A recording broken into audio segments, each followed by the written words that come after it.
係冒雨上學嘅經歷啊嘛。有啲乜嘢係最重要，或者我哋一定要寫多啲嘅關於主題嘅嘢呢？你覺得呢？佢要得你去寫冒雨上學嘅經歷，會唔會寫冒雨上學咪擔遮咧，跟住走咯咁樣？會唔會係咁㗎？唔會噶嘛。無論你寫乜嘢過程，你就算遇到外星人都好啦，你都會寫嘅一啲嘢嚟嘅。俾個提示你，哎呀唔小心圈咗少少嘢添，哎呀唔小心圈咗啲關鍵字添。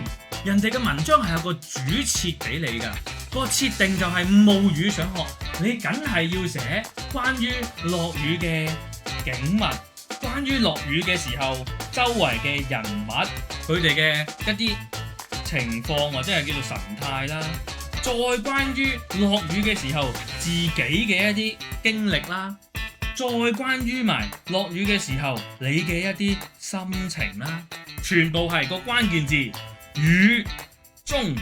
雨中嘅景物，雨中嘅其他人物神態，雨中嘅自己同埋雨中嘅心情，就係你嘅重點。你要強化呢個重點。如果唔係點解要寫落雨啊？所以啦，你除咗去諗原上我點樣有伏筆啊，點樣有衝突之外，你要應對埋人哋嘅主題，要有雨中嘅以上呢一大紮嘢，再配合埋你嘅故事，咁樣先至係一個好嘅文章。